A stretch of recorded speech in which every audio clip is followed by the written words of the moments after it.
the knee abduction. There's a knee abduction and a hip adduction. Okay, but well, maybe I'm confused, but the knee is closer to the medial line. Yeah. So the knee here is a femur adduction. Femur adduction and a knee abduction. Yeah. No? Sure. Yeah, tibial.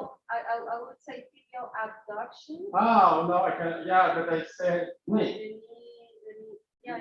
Knee abduction. En español, ¿cómo sería abducción? Es que abducción es como hacia afuera, ¿no? Y abducción Sí, pero es one segment. Es un nuevo porque se habla de la posición distal a la articulación. Exactamente. Entonces, cuando después de la rodilla se va para afuera, es válido. Por eso es una abducción. Okay. Yeah. Entonces lo que dice la cadera es lo mismo. Entonces, la articulación de la cadera se va para adentro. La cadera que para. It's an adduction. See? Okay. Perfect. And what you saw, the clinical request was to evaluate, to assess the impact of two different ankle-foot orthoses. The children used to work with a soft AFO, like you can see on at the bottom, and they want to try and to evaluate if the gait is better with a more rigid FIO. Okay, what's your opinion? The rigid, I think. Yeah? Why? The lowest is better. Yeah, the lowest. Who thinks it's the lowest? And why? I like more naturally the movements of the body in the low stomach. More British. With the rigid, at least it's put the toe and then More the heel first. Yes. Yeah, there's a more heel contact. Right? yes. And Yeah.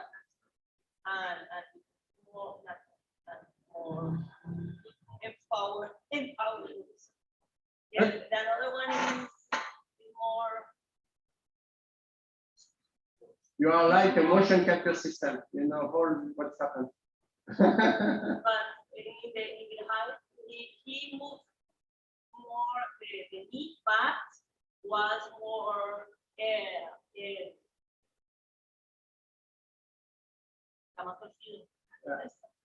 We can see at the top, maybe there is more movement at the ankle, which can be good, but we can see after what the problem. The position of the whole body is better. At the top, at the bottom. Yeah, you're right. And maybe the most important thing that you work faster with the rigid one. So if you work faster, it's certainly because it's more confident. It's great. Okay. So if we now try to have objective data with an instrumented gait analysis, I have just for the fun, I have a small video.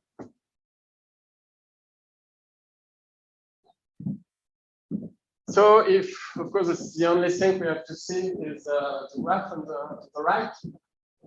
So we are in the sagittal plane. If you look at always in red, you have the left part, in green, the right part. The gray band is the normative data. In the continuous line is the soft one, and the other line is the rigid one. Okay, the continuous is the soft. It's not very easy to see, it's small, but if you like the trunk, there is less anterior tip with the rigid one. Okay, with the rigid one, the trunk is more vertical. I am understanding well, or it seems that the soft is showing better. No. If we look at the trunk, the rigid, which is the discontinuous line, there is less anterior. Okay, yes. Yeah. At the bottom, you see at the trunk tilt is improved. Certain, and it's come together. The pelvic tilt is also improved. There is a little bit less anteversion. So there is the most important thing is an improvement in the hip extension. But we have to put together the fact that the anterior tilt. Okay, that's okay. The anterior tilt is little bit improved. There is less anterior tilt. And if there is less anterior tilt, what happens at the hip? Just if you, at the hip, the ankle is defined by the plan of the pelvis and the femoral axe. Just if there is less anteversion, what happens at the hip?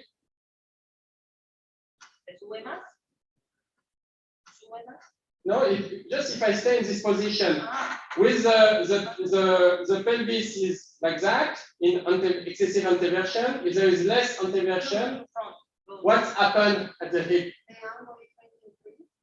Yeah, the extension angle is increased. So certainly a part of the increase of the extension is due to the placement of the pelvis. There is a relation between how the pelvis is and how the hip is extended. What we made the hypothesis that with the rigid one, maybe they will have more knee extension, but it did not happen. We will discuss of that after. Why? What we can see at the ankle, if you look at the continuous line, the red one is very. You can see this on the the green line. You see this excessive plantarflexion, this movement down of the green line, and it's just because when he puts his foot when his foot is coming in contact, there is this movement. It's a little movement of the graph down. With both ankle foot orthosis, the dorsiflexion movement during the stance remain very important. There is too much movement like that. Too much. So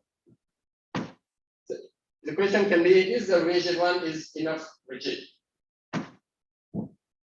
And if we now look, now we're going to look at in the coronal plan, but after all the kinetic data will tell a lot about this problem.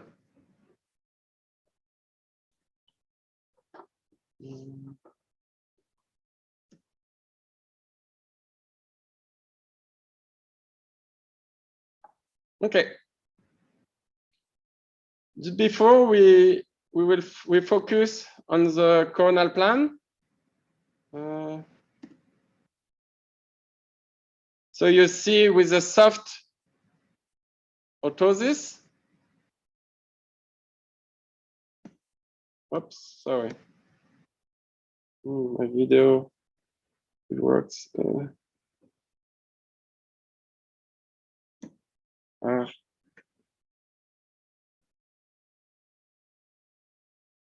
Sorry.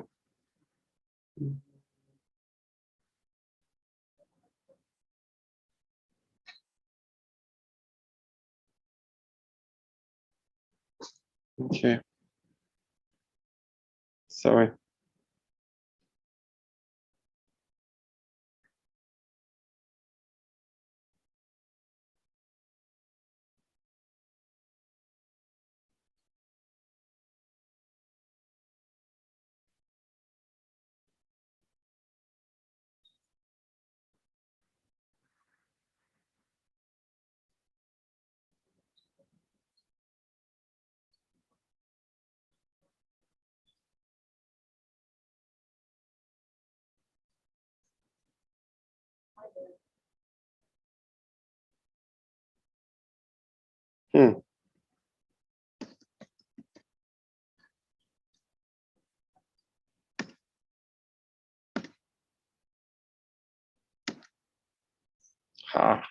Okay. It works. Okay.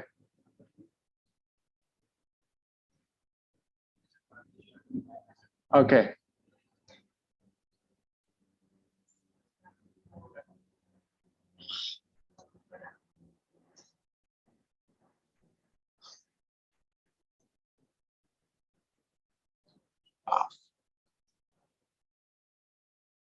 Okay, sorry.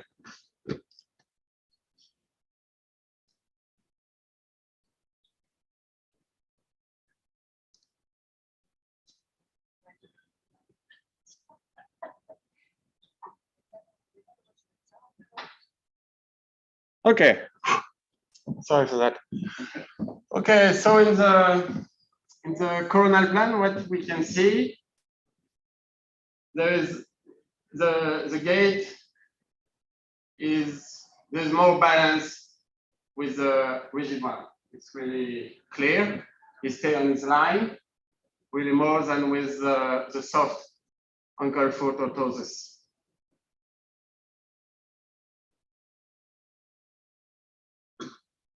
And the base of support is less important with the rigid ankle foot orthosis.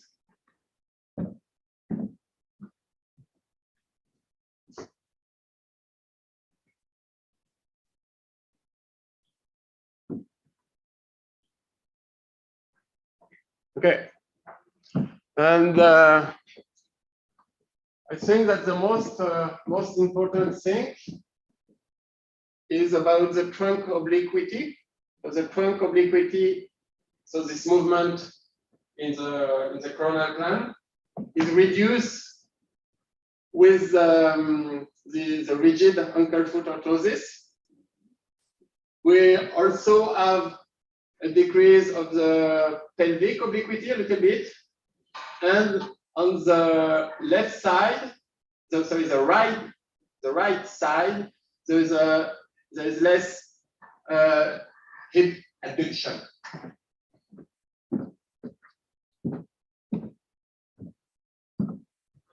Okay. Yeah. The white points are the markers. Yeah, the right points are the markers. The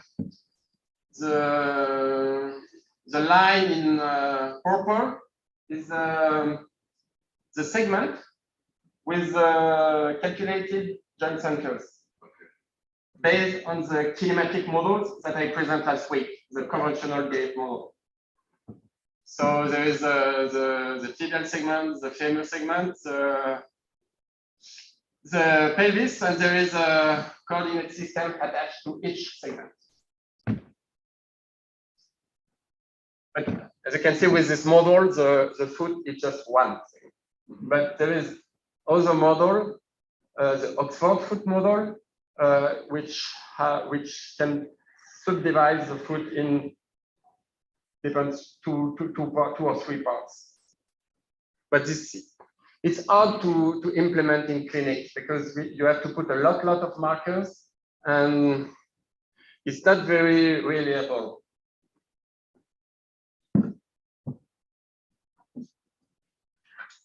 Okay, what is interesting to see is about the kinetic parameters. So here you have on the left the kinematic, in the middle the moment of force, and on the right part the power, which is just the product of the movement with the force. As I said, there is too much dorsiflexion movement. You can see in the bottom left part on the ankle dorsiflexion graph that there is too much dorsiflexion during stance. And remember what I said last week, but what is important during the stance phase of gait, you have to contract the tricepsural during the second part of the stand phase, during the second rocker, to break the rotation of the tibial, the movement of rotation of the tibia. You do that to increase I say that just for the ground reaction force to be more in the front, the first part of the foot. What you can see on the ankle dorsiflexion, plantar flexion moment, there's a lack of plantiflexion moment due to his muscle weakness. Finally, when he does his second rocker, he didn't break this movement, so he didn't exert enough force in the front part of his foot. But it's a little bit increased with a more rigid ankle foot orthosis. Okay, the plantar moment is a little bit increased with the rigid ankle foot orthosis. It's normal. Okay.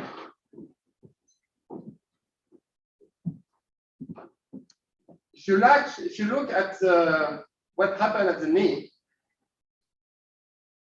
so remember the gray band is the normative data, but you can see during the stand phase that at the knee, there is always a knee extension movement due to its quadriceps.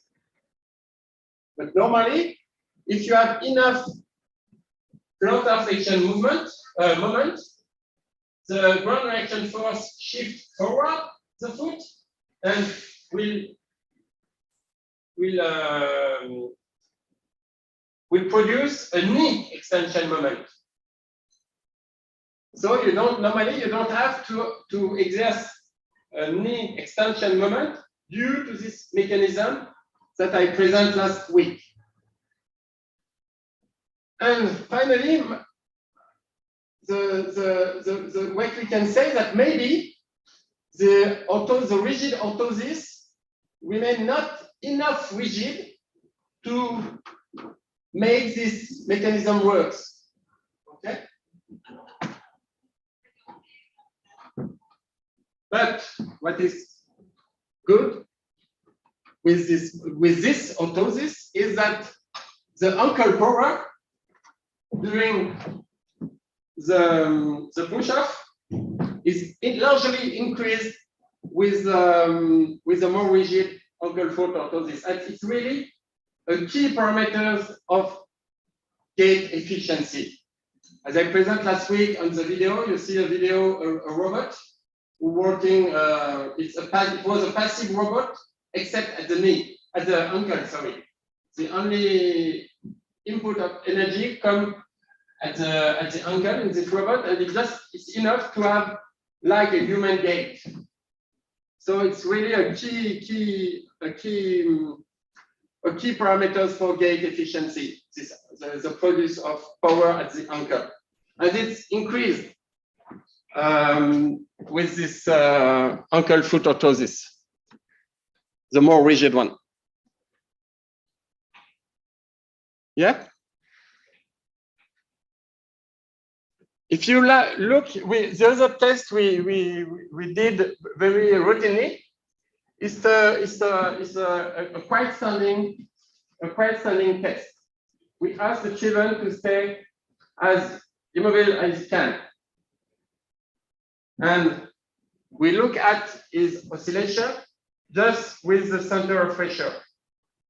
The less the ellipse area is shorter, the better it is, of course. And we can see with the soft ankle foot orthosis that the ellipse, which contain 95% of the point, is bigger than with the rigid ankle foot orthosis. So there is a better motor control of this balance, a quite standing balance with the rigid ankle foot orthosis.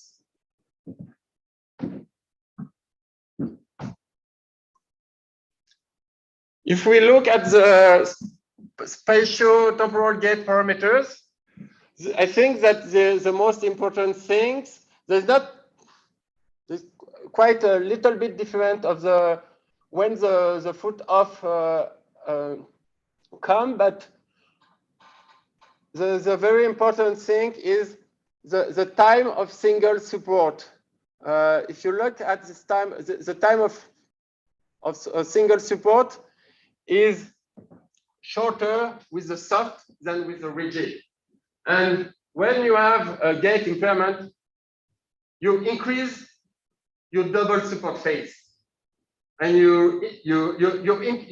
when you have gait impairment, you increase your double support phase and you decrease your single support phase. But why is walking faster with a rigid ankle foot orthosis? Is because, as you see at the step length line, the length of the step is longer with the rigid ankle foot orthosis. There is a great improvement on the right side. The right step is longer with the rigid ankle foot orthosis. And finally, the speed, the cycle speed is increased. That's why it works faster. So definitively, the more rigid ankle foot orthosis is better. But how to do better? As I said, there is too much dorsiflexion during the stand phase. And due to the fact that finally the ankle foot orthosis does not break the tibial rotation enough, that will not create a plantarflexion moment.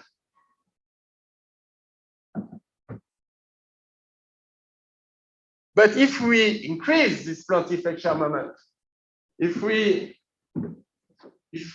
find a solution to shift this ground reaction force more forward into the foot, that will create a knee extension moment. And thereby, here, remember, it's an internal force, it's a muscular action. So if you want to decrease the extension moment, we have to increase the extension moment at the knee by shifting the ground reaction force forward. And with this mechanism, that will improve the knee extension. And finally, as you see here, it's what I described on the right part. If we move the ground reaction force forward, that will create a plantar flexion knee extension couple and will increase the knee extension. But remember, these children also have a knee flexum. It can't extend his leg fully. So maybe the first thing to do is to, with passive stretching, to increase his possibility to extend his knee, and after try with a more rigid than the rigid one, ankle foot orthosis, to see if we can create this plantar flexion knee extension couple, and then can maybe increase the knee extension. Okay.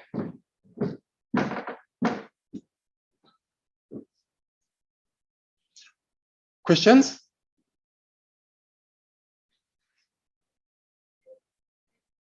Is it clear? or not? We're fine. Yeah, okay.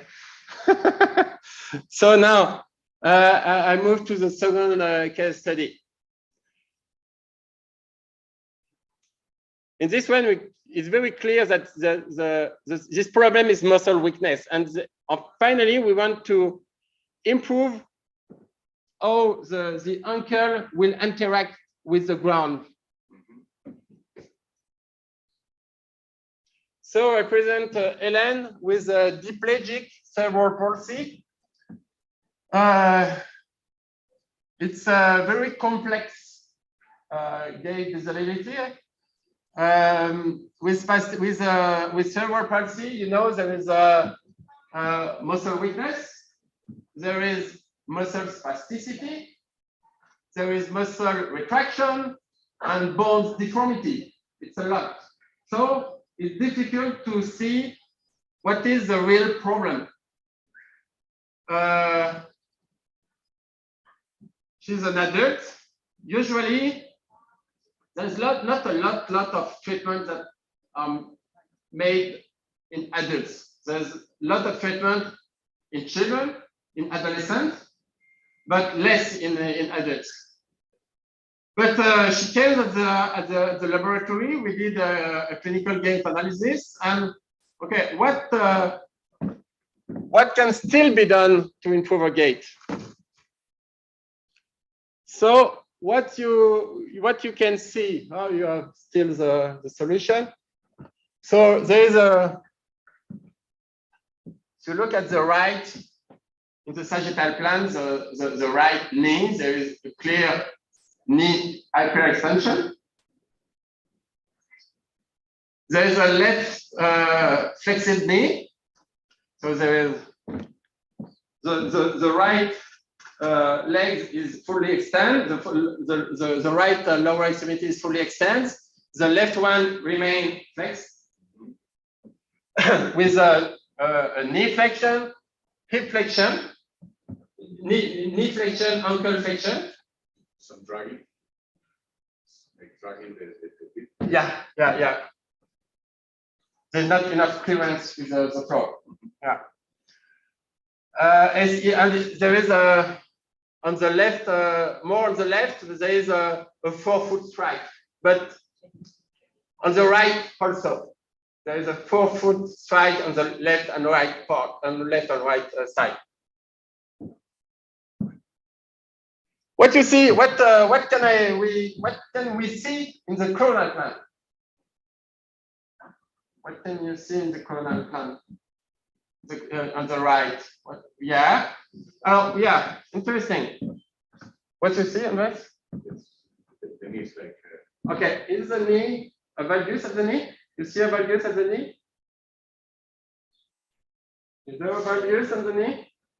Valgus is hip adduction and knee. Hip adduction, knee adduction. Yeah. And there's like an internal rotation of the femur. Yeah. So Maybe. yeah, and that's why. The left and the right knees are not the same. No, definitely no. One remains fully extended. The other part is flexed and Twisted. and twisted. Yeah.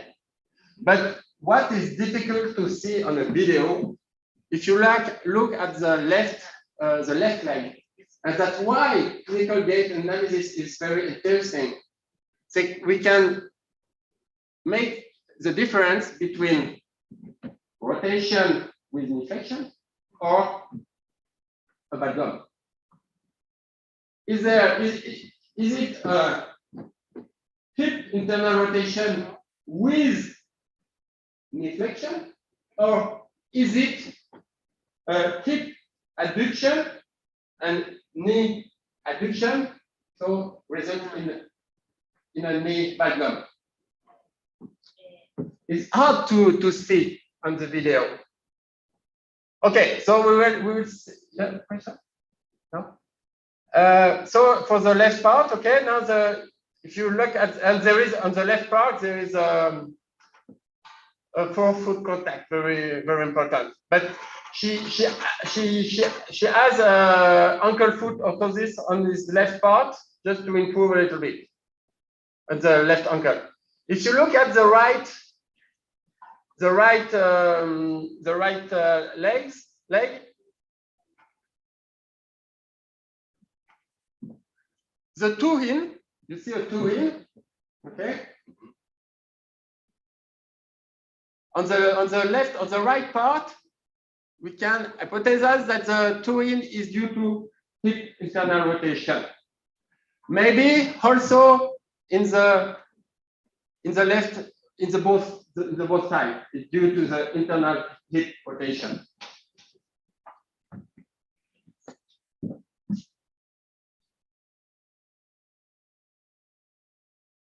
Okay. What I just show you here, she's not moving, as you can see. It's just before gait analysis, we make a posture in standing position. And what is interesting to see is the correspondence between the joint angle, sorry, in the different plan. First, if you look at the right side, no, sorry, the left side. How is the ankle at the left side? How is the ankle on the left side? The left side is the red line. The ankle. The ankle. The ankle is dorsiflex. So, how is his knee? Flex. How is his hip?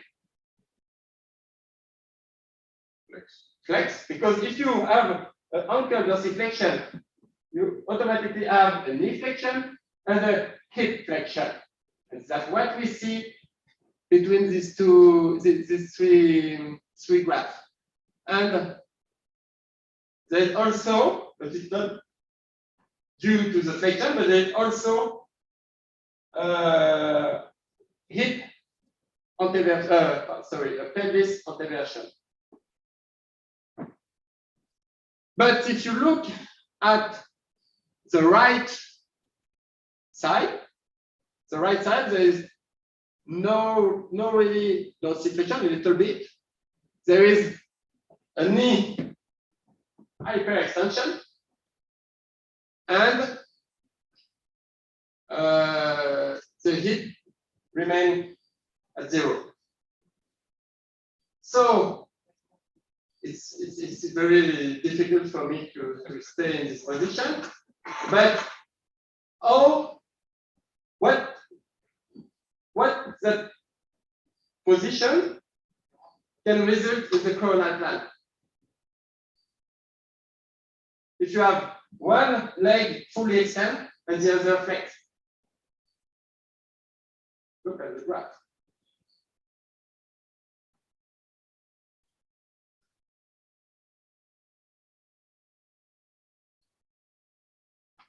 How is the pelvis? Rotation. Yeah, there is a rotation. But the obliquity. Yes. If you look at the left part in red, the left part of the pelvis is down because the right leg is flexed. Okay, so there is a relation just to that you can figure out how there is a relation between the different joints and the different plan.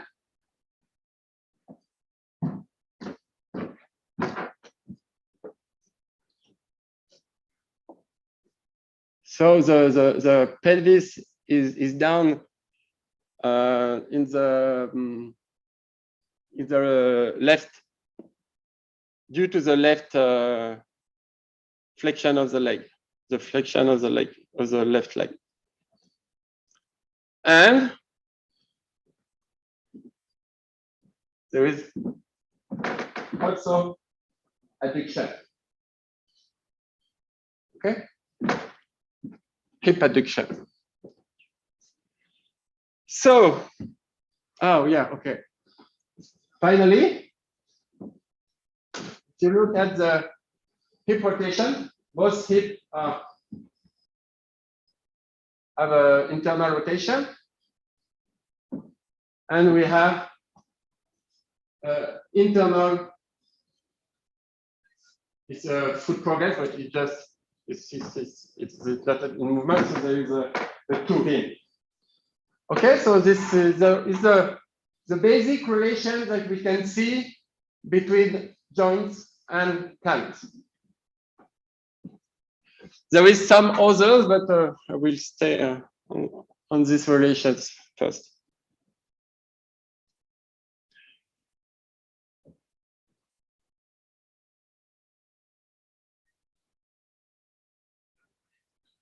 If we now look first in the sagittal plane, you see what the left, sorry, the right green line for the hip flexion, for the knee flexion, and for the ankle dorsiflexion. You see the line is going down quickly. And why this line is going down quickly, you think? And you see, hey, I will wait just here. Yeah, because there is this, when the foot is in contact with the floor, there is this movement. So there is a plantar flexion movement, very quickly, knee extension and a hip extension. Not so bad to do this case. And why? Why there is this movement?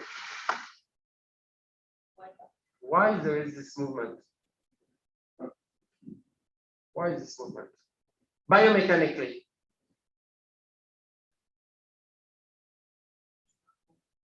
Remember what I said about the plantar flexion knee extension moment. Porque la otra como tiene, pues toca con esta tiene que tirar más de la cuenta para compensar, ¿no? Para equilibrar. ¿No? If you just keep your focus on the right lower extremity, the first strike is made with the forefoot. And when during the loading phase, at the beginning of the loading phase, there is this movement. Because when she hits the floor with the fore part of the foot, the ground reaction force is directly very on the forward part of the foot. And that creates a very important knee extension moment at the beginning of the foot contact. Why? Because there is not a lot of, if you look at the green line at the ankle, there's not a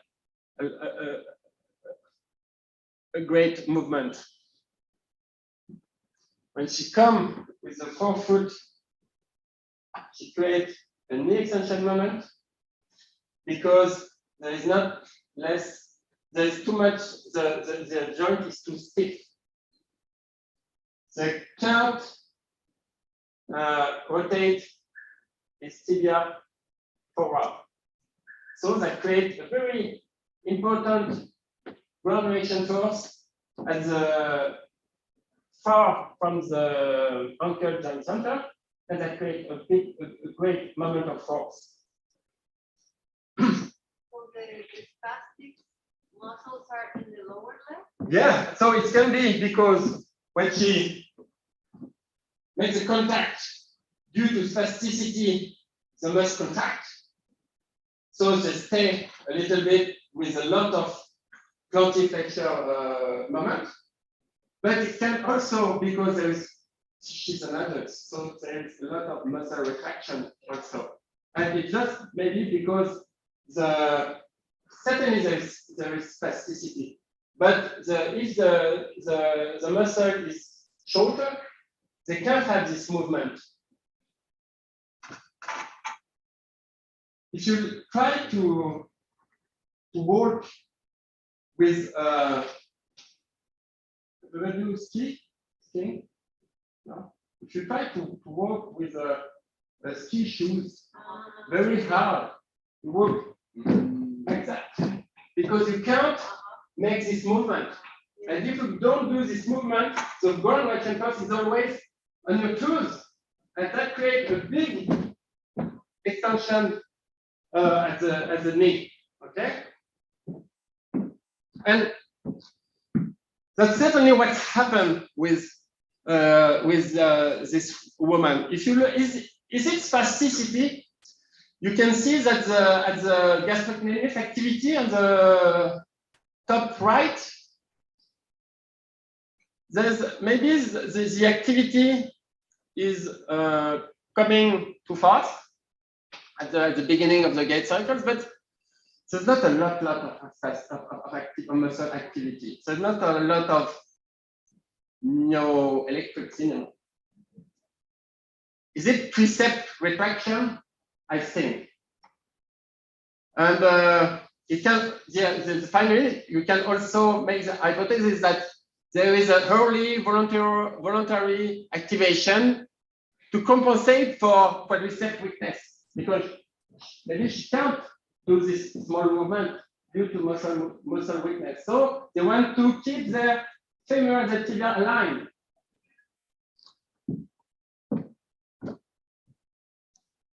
That's why when we do gait analysis, we also need a clinical evaluation to see, okay, why we see that? Is the ankle can do more dorsiflexion or not? Is there a retraction or not? And finally, we know that she has a retraction at his triceptor.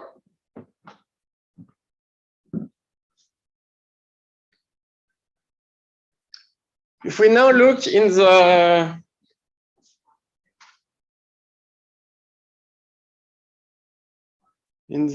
coronal plan, I will try to make it work. Yeah. Okay.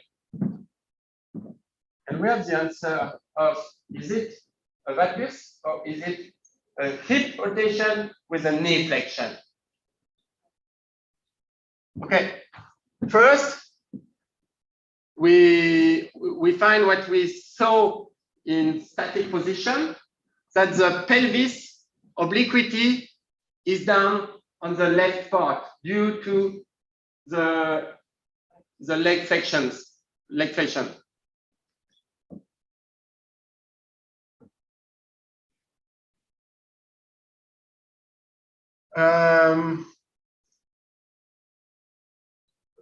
And so it's not only obliquity, but the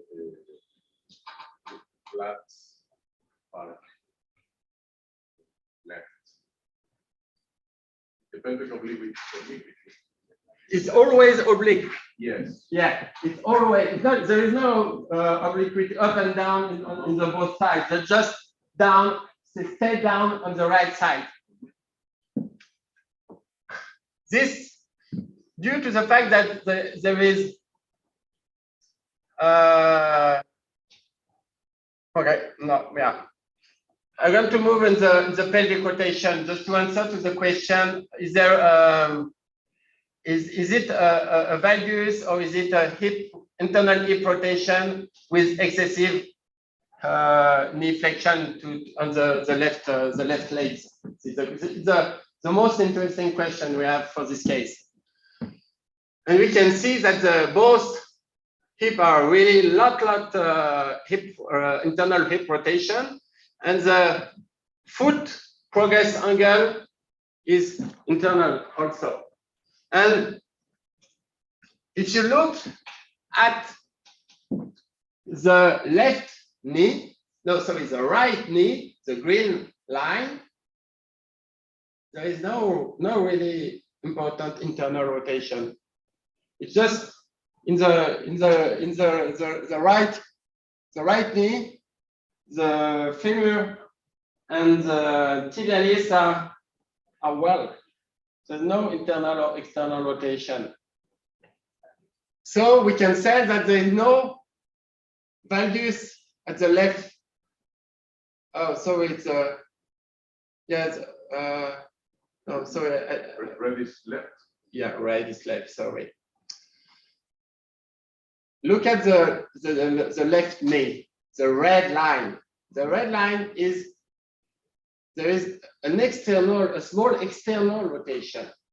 So there is a small external rotation, but the internal rotation of the hip is largely more important, and we put the knee in towing position. But if you look at the knee abduction on the left, so the red line, there is no knee adduction. Okay, so the left lower extremity, what we see is really a hip internal rotation, knee flexion, but there is no knee valgus on the left side. And if we just base our decision on the video, it was not so clear. And that's why clinical gait analysis is very important when we have very complex gait deformity. But also we can see, and it's a very common adaptation, if you have not a lot of range of motion at the hip and knee, you try to compensate to have a lower step with pelvis rotation. Make very important pelvic rotation, the pelvis step. And we can see that the pelvis rotation at the top is very, very important. So, sorry? Do you want this? Okay. Yeah. Oh, wait. It's the range of motion of the pelvis rotation is very important, and there is also a retraction. There's a lot of movement, but one is staying always behind the other. The left, see the left side is external, and the right side is internal. So they stay in this position, but with a big range of motion. Okay, that's why the two lines are not superposed, are not on the same, are not the same. Okay, what we have to check with clinical evaluation is in cerebral palsy there is a lot of bone deformity, and a common one is tibial torsion. The tibial torsion, it does that the knee is well, but the tibial during the growth, due to muscle hypertrophy, due to spasticity, that create deformity when the bone is growing. So we have to check if there is a tibial torsion that can create the two hin, because the joint can be well here, but a tibial rotation can exist and put the foot internal. Okay.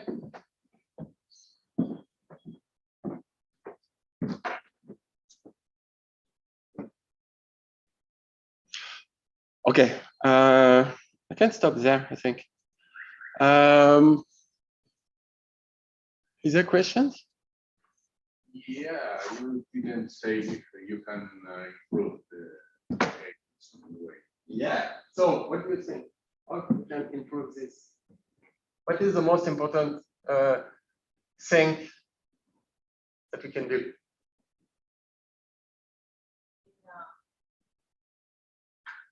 Maybe, yeah. Frenar la infección, o sea, con Yeah. algo para que no se And vaya how a- can we do that? How can we? So now we may come back to the video.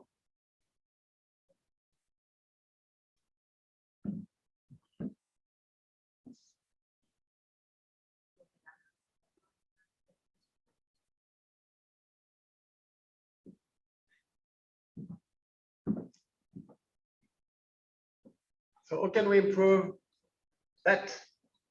Maybe bring a device that makes the foot, the contact be closer to the ankle. Yeah, to limit the moment of force at the ankle that create a knee extension moment. So maybe an orthosis that can put the ankle more in dorsiflexion, so they will not have a foot contact with the forefoot, and that will shift backward the ground reaction force, and that will decrease the knee extension moment. Yeah, that's a good solution. Maybe you can just try to improve the ankle flexibility in dorsiflexion. If you increase the dorsiflexion flexibility, when she makes this contact with the floor, that will passively move and will decrease the force coming from the floor.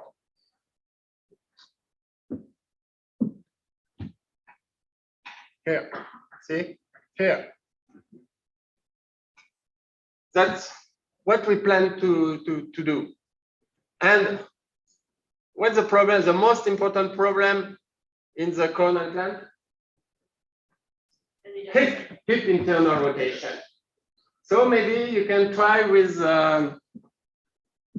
to put some external rotation band to improve the alignment of his hip.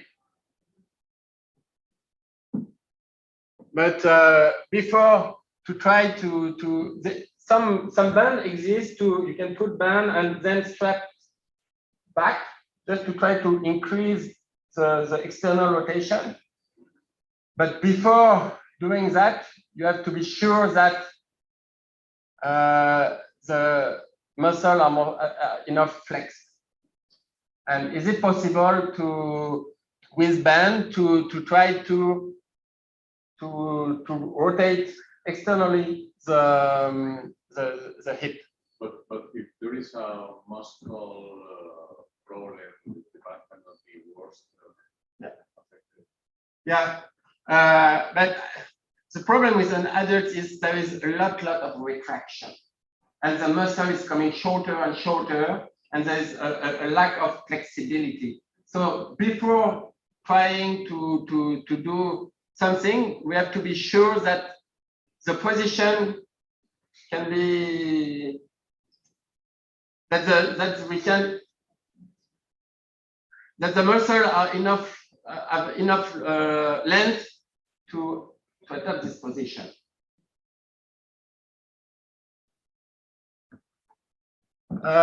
This process is running now, and I will show this woman in few weeks in the lab with just what we talk about.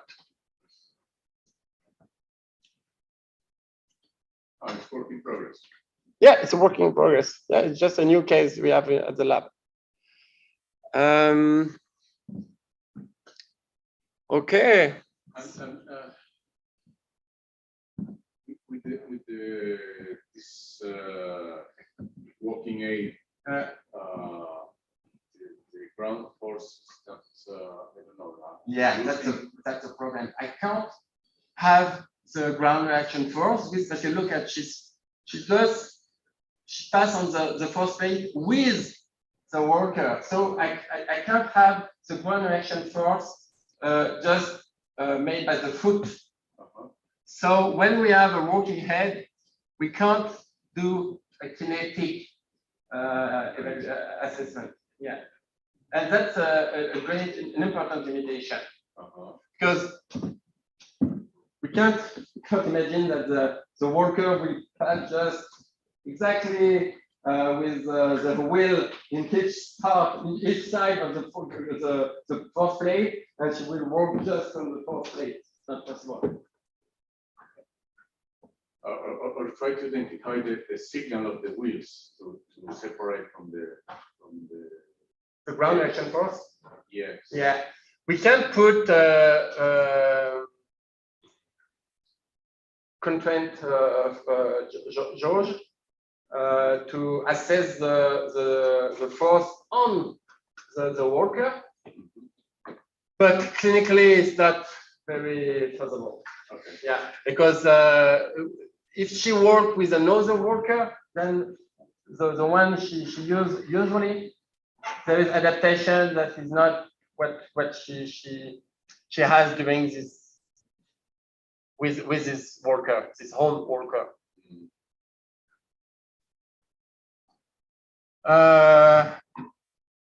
Okay, so just maybe to finish, in my lab, I have a lot of kinesiologists who is working in the lab and physical therapists, but I'm always looking for students who have great skills in signal processing, as I said, because in my department, the department of sport science, I also work with a physical therapist, but we not really have strong skills in how to program for signal treatment. May I know what kind of treatment we have to do, but I'm not a programmer also. And I know that we have to pass Butterworth filters. I know that I know the theory, but I'm looking for students who can apply that. And in the collaboration that I would like to make is to have students with strong skills in signal processing, and that will be very benefit for my work. And for students, it's also when they come in my lab with this kind of project on signal processing, they can realize the clinical impact of his work, and it's also good for students, I think. Yeah.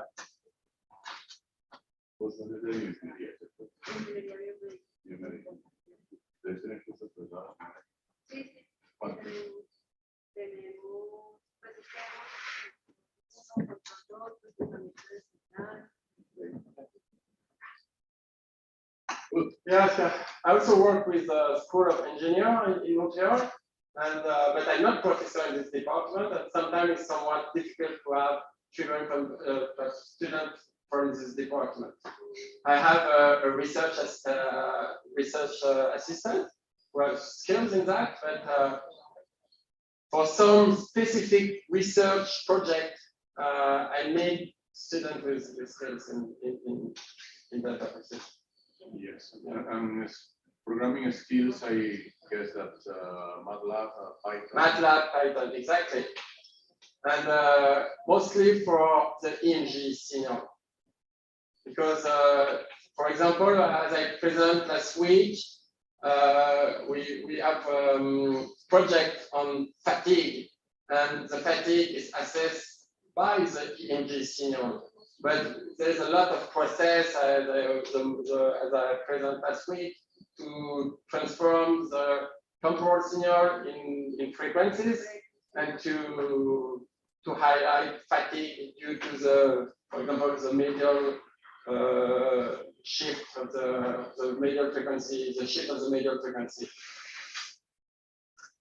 Something that we can do is find students interested in make this final project. Yeah. Because we have undergraduate students need to make a final project, like some kind of mini thesis. Yeah. And sometimes they are basically the idea is we propose some ideas or projects and the students choose. And then we can propose, okay, we need to process this kind of signals. Yeah. It can be a co-direction. Yeah. And it will be great. Yeah.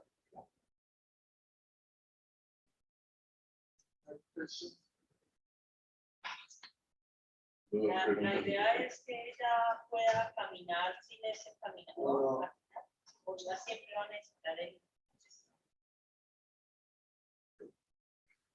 But she's a very happy woman. Yeah. Very strong woman. Yeah. It's not, yeah. It's very surprising to see the happiness of this person, despite the fact that they have a lot of difficulty. And it's the same with children, and I'm always very grateful. Yeah.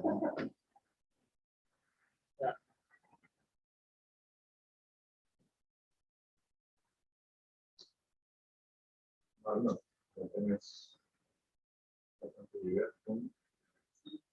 Pues es que hay que analizarlo. Sí, claro. Sí, claro. Lo que yo le estoy diciendo más ahora es comparativo.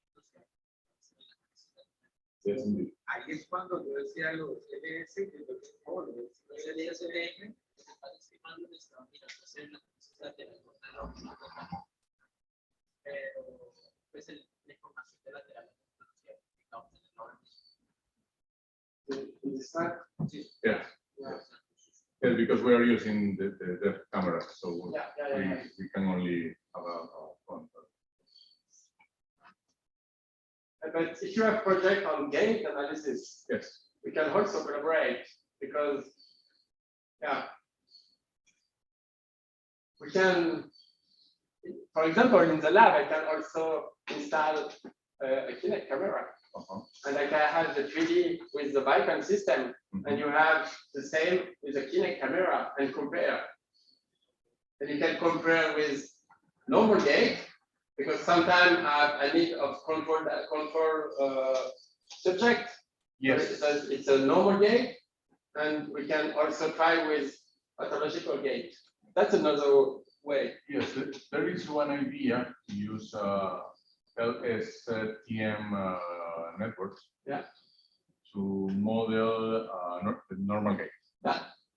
But our discussion is that Maradon proposes that we analyze site from, but we have only camera. Small, but with, yeah. Yes.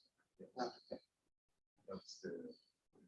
I would like to see the data when you are seeing when you get the data. Yeah, the markers displacements. Yeah. Just the marker displacements. Yeah. Yeah. Okay. It's a 3D file. It's a very generic files in motion capture, and I can send you few files. Yeah. Yeah. Sure. For us. Yes. Okay. To have the side view of the Yeah. of the case. Because the 3D file, it's a file in motion capture in Vicon system, quality system, all the system work with 3D files.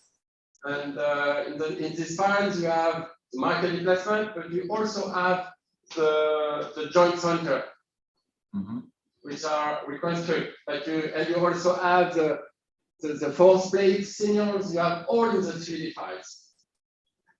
Yeah, and you can read this file with MATLAB, of course. There is a function, a 3D files reader in MATLAB. You can also get the PRC file. like you can score the TRC. Yeah. You can also export. Yeah.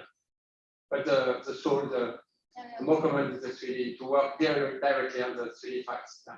And that's the C3D. C3D files. Yeah. ¿Cómo hacen ustedes con Kinetic si ya no están fabricando más Kinetic? Estamos usando otra cámara ahora, la Orbe Castro. Justamente nos cambiamos hace 2 años y reemplazamos el Kinect por la Orbe. Y la Orbe tiene incluso un poco más de rango que el Kinect, como 20 centímetros más. Más o menos 20 centímetros. Here you work with a quality system or a writing system? Here in where my professor works, they have a quality. What is this? But I used to work with motion analysis and ETS. ETS, yeah, it's quite different ETS. And it's Yeah. we have the old system, so Yeah, I understand. So there's a lot of touch markers, the marker. yeah, it's a headache. You lost the marker and Yeah, sometimes. but I have worked with those, with motion analysis and ETS, MEMGO. Okay, cool. And this gauge laboratory.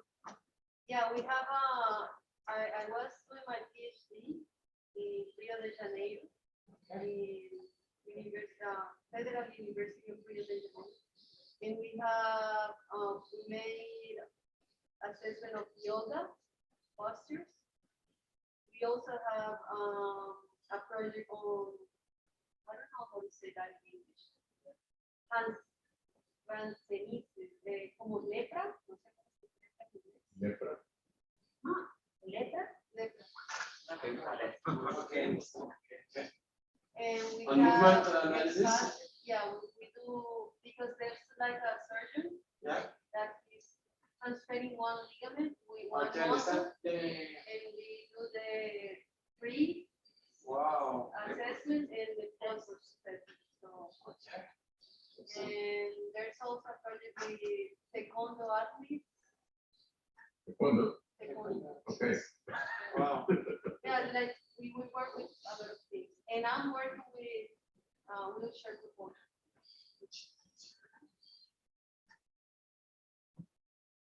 Interesting. Thank you very much. Gracias. I'm finished. Yeah, Very finished. Thank you.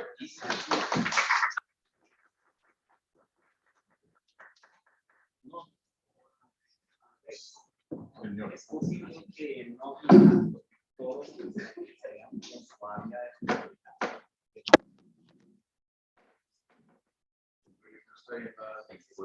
no, pero como para nosotros. Yeah, I'm finishing my PhD. I'm here because I got a job here. I have all my experience already, so I just have to analyze data and And you are from Canada? I'm from Venezuela, but I live in Italy. And you plan to get back to Marcha?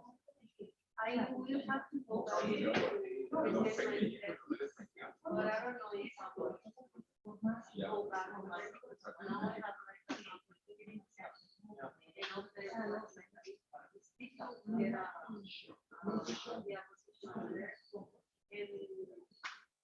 have worked just like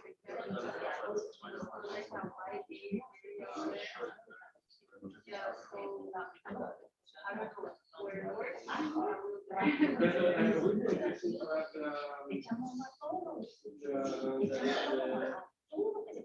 Contact with Gate laboratory, right? Yeah, I think I can give you my teacher's contact. Yeah.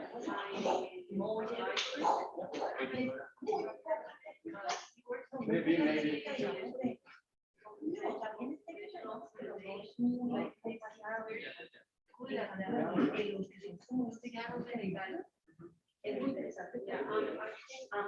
I always go to the Congress. also the TCMIS, which is the equivalent to non-operator. And certainly, And she's very good. Some mechanical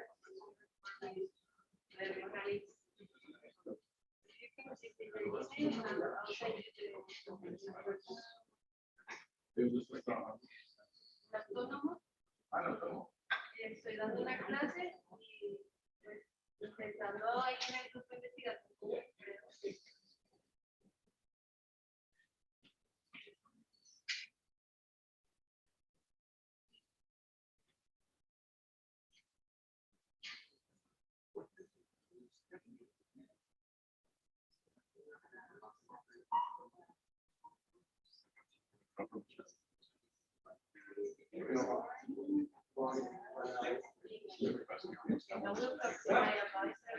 Y para los datos, se contacta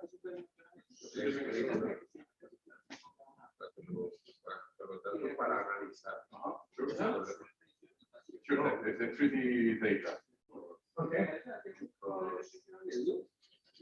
We are working on two ideas. One idea is the body, the right body.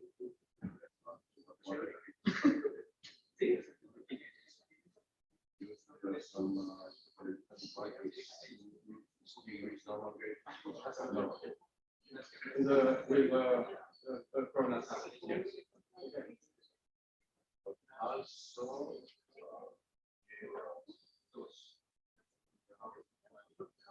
thinking is last year. It will be an article, one of these some guys using Word. Yes, Avances. They put a guy and train the neural network and put that information. They program a robot by the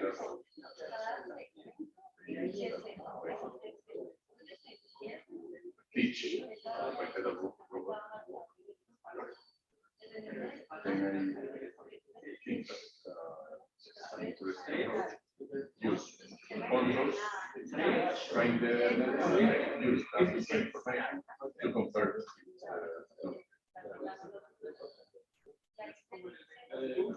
Right now it's just an idea. I know there is a paper with a Kinetic Parameters assess me. Porque lo que me dices que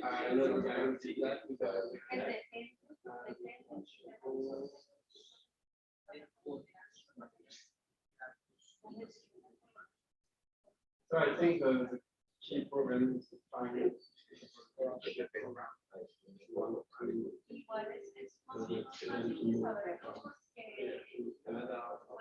Canada. I don't know. Yes, on Wednesday, we will discuss rational. And for sure, she knows what kind of there exists.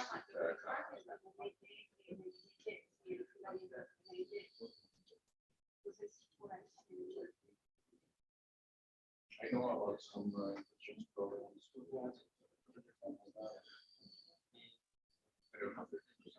I have a kinetic program, so I can maybe have the same setting of the room. Which version? Okay, perfect. Perfect, because we have the software that we use just to detect the software. Right? So there's not a lot of the budget, just the experience. But in the lab,